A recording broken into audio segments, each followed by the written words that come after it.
Alright, this is one of my Re Entry Meteorites. This is too big to sell. I can't even put it on the scales. It's fucking heavy. It's literally flat on the bottom. So this is a re-entry crustal mass melt from the impacts that they don't teach their slaves. Look at it, completely flat on the bottom. So this has just gone. So it's come from up, then come down and gone splat. It was hot, and you can actually see the shape of this thing. So it's just gone slat. You can see it's coming from that way. So it's come in and gone smack on whatever flat it hit. And that's how it's set. So that's a re-entry meteorite, that one. And it's got lots of iron in it. And it's fucking heavy.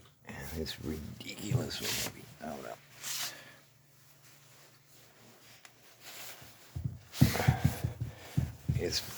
I've never felt a rock this heavy before. And that's the flat side. So the crust will melt when it re-enters. It gets baked twice. So it's also been heated and crystallised twice. So it crystallises, goes up into the outer atmosphere. Well, first it gets melted. So the comet impact hits the crust. Lava and crustal mass blends. So you've got the iron, glass, obsidian, and then crustal elements. So all the minerals that are in the crust get blended together and heated, superheated, instantly, and pressurised, and then they get flung out of the atmosphere. Sometimes they'll orbit for a few times, maybe a year or so, and then they come back down. Sometimes they just go up and straight back down.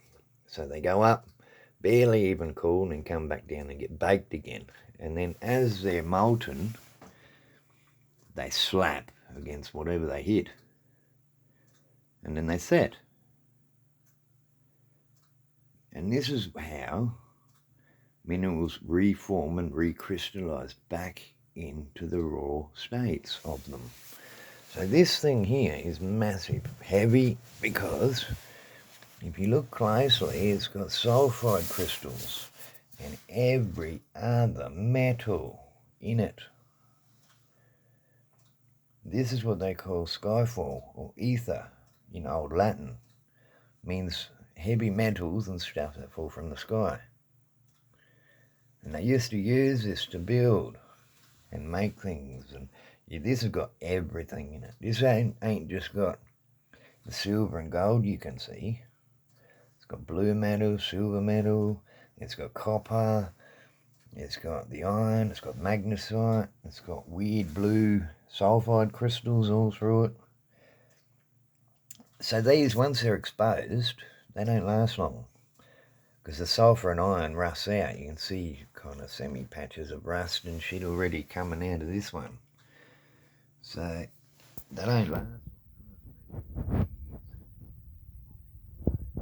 This one's really solid, so it'll probably last 150 years maybe. But the real crumbly stuff doesn't last long at all. So this is another one. This is another mass. This is a little bit crumblier. And you can see it. See all the heavy metals embedded. This is called skyfall, or ether in old Latin. Heavy minerals that fall from the sky. And that's ridiculous. It's got all sorts of stuff in it. And these are ridiculously heavy. So you can tell they're heavy minerals. All of it, not just a little bit. This is all heavy mineral. Because the outer force of every blast, that's where the heavies get pushed. So you have a ring around every impact of this stuff. Usually it forms the craters, the rounded mountains. They ain't Ice Age mountains. If you dig into them, you'll find deeper in the less oxidized less oxidised ores and the crust still melts, you'll find this stuff. The outer layering has all been dissolved, so a lot of the minerals are already leached out and they'll look pale white because all the sulfides is oxidised, that goes white, see? So a lot of these ores is like white granite. It's kind of like, people think it's really old white granite. Well, it kind of isn't, but it ages really fast. So technically, it is old granite when it goes white because all the minerals have leached out and you can see the sulfide oxidising. You also see a lot of patches of orange and brown because that's the iron rusting. So this one's really solid, this one. This has probably got crystal mass or something, or diamondisation in the guts.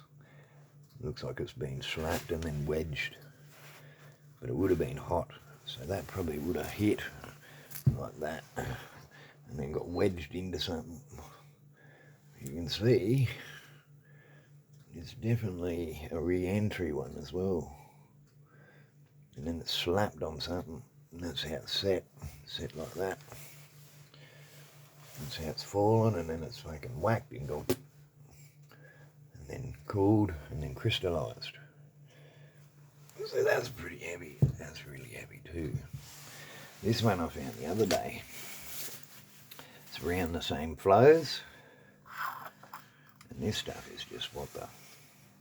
I don't even know what this is. It's a bit of all sorts. It looks like a chemical pressure diamond or something. It's got all sorts of stuff in it. It's got metal. It looks like bone, calcified bone or something. So this could be some kind of animal that got squished and then crystallised. But it had all like crustal mass and shit in it too.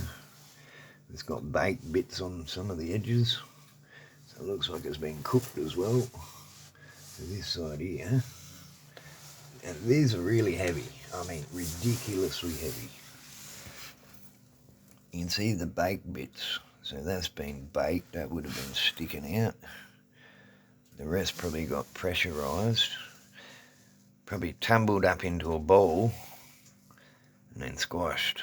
This has got a lot of diamondisation in this one. A lot of carbonisation. It's even got silver.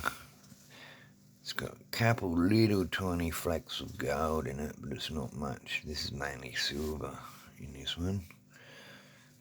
So that's pretty cool, and that looks like it's all been diamondised. So that would probably have a few nice big chunks of something in it.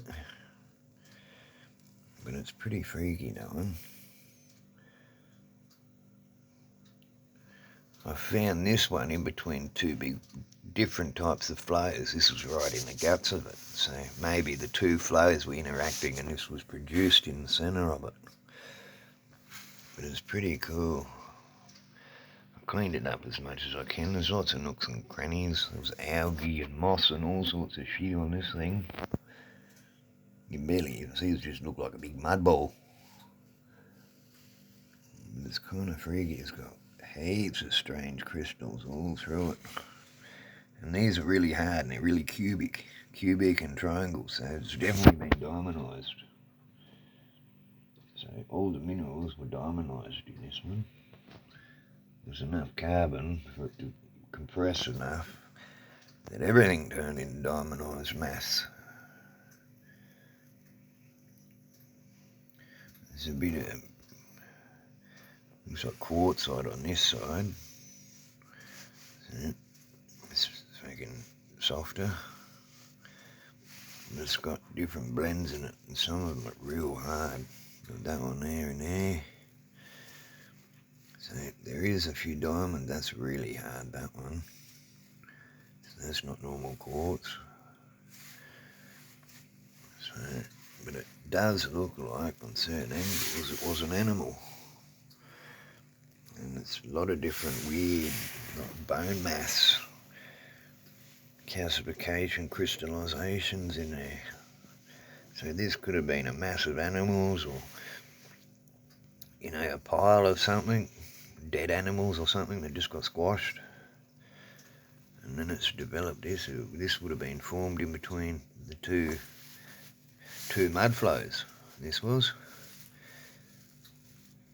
So, and it is extremely heavy. I've never felt these sort of crystals that heavy. These are usually pretty light.